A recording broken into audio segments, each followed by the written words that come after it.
so happy we alive. And welcome to Louisville Late Night.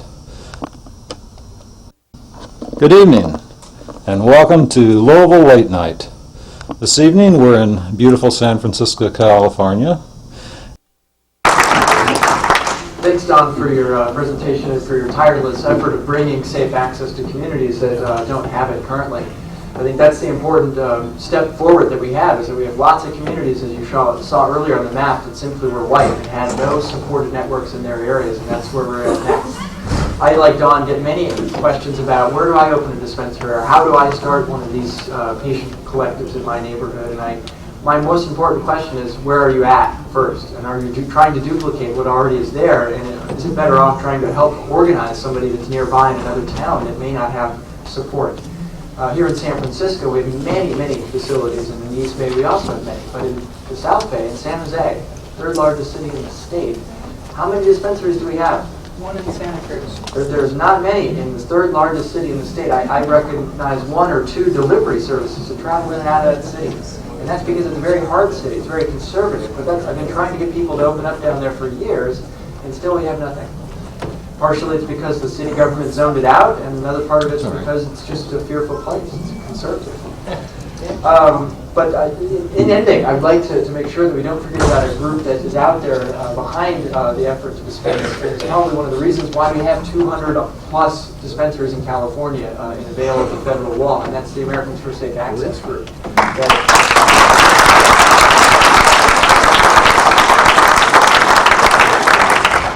Prior to them coming onto the map, it was limited to a few individuals in California trying to respond to the raids that have been out there. California Normal with Dale had posted notices and press releases whenever a raid would happen. But there were very limited resources that were made available to these groups that were either not plugged in before being raided or visited, or just simply didn't have enough time to deal with all the pre-planning that comes from trying to be ready for the visit that may come inevitably if you're helping patients. And ASA has made a cookie-cutter approach to that, and when there's a raid in California, there's protests in middle America at the local federal building. And I think that makes them feel uncomfortable, because something somebody is doing in another state affects another state jurisdiction when they did nothing to attract this attention. And the best time to disrupt federal buildings is right around lunchtime, when all the bureaucrats have to step out and doing their 9 to 5. And they have to take a moment, a reality check, and be outside of their little safe building, and remind them of what scariness is happening inside that building. If those buildings have been looked at as targets for terrorists that are in this world, and that we're the priority that the current federal government is chasing. And I think that's what priority misstep we have. And we have a job ahead of us to make sure that we're not in that top 10 priority.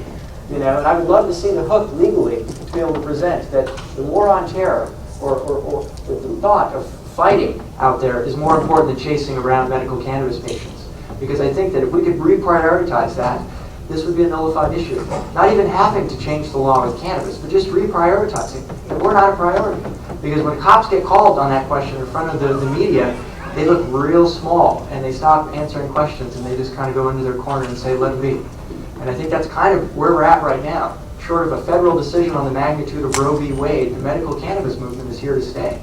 I was quoted back in 1994 when the Senate bills, or the legislation was moving forward here in California. And I didn't know what exactly I was saying, but I said that medical cannabis is here. Nobody is going to stop it. It's going to be here for a long time. And until the federal government deals with it, we're going to be moving things forward in California. Right. That being said, I don't know where our moderator is, but we can answer some questions for sure. Well, there's two. There might be. I'm not sure if there's one in Lake Forest. We had three. One in Yorba Linda, one in Tustin, and one in Lake Forest. And all three of them have been attacked.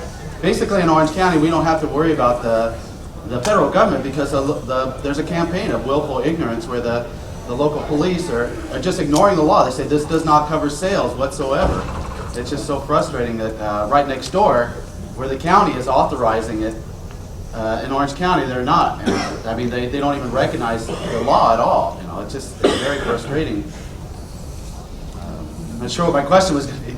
Well, I understand the frustration. I think the important part, speaking from somebody that's been stopped by the federal government in court multiple times, is that you just have to keep focused and know that the bigger macro picture is more important than the day-to-day battle, and know what basis that I think was spoken earlier yesterday, that it's all about presentation. And if you're the right spokesperson at the right time, you need to get out there in front of it and pick and choose what battles we have to fight on. And Orange County might be a tough one, but I think that that's going to be one that's going to be seeded soon. I mean, look at San Diego, for instance. They raided 13 clubs, and I think 10 of them reopened within a week. So, do you have a question? The actual question was that as more clubs open up and more people start utilizing it, the access to the medicine, there's only so much medicine out there. I've seen the prices go up and up and up, and I've seen it as much as $100 for an 1/8 ounce.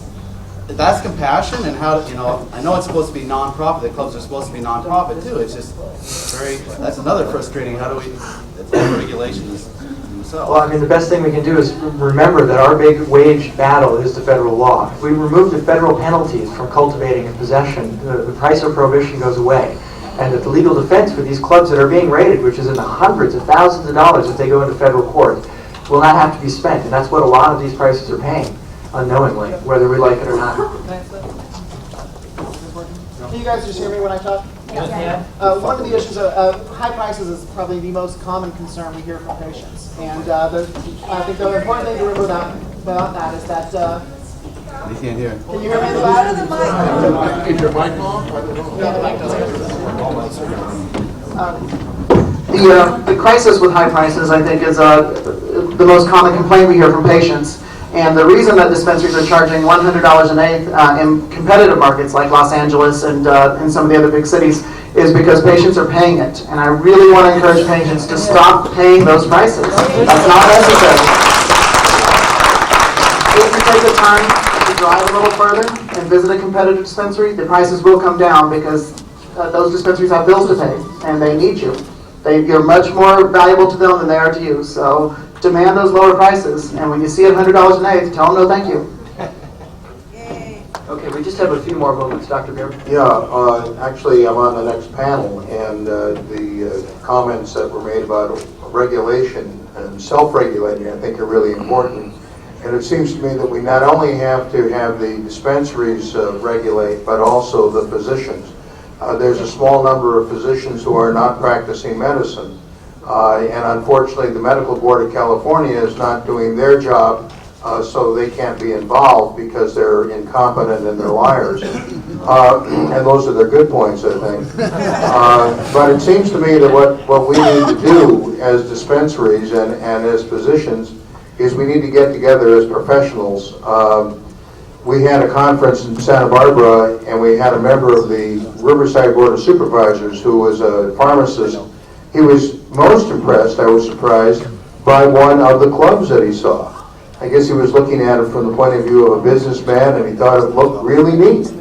And I think we need to remember that this is medicalized, and that it's always nice to say, well, yeah, let's just go and have a party.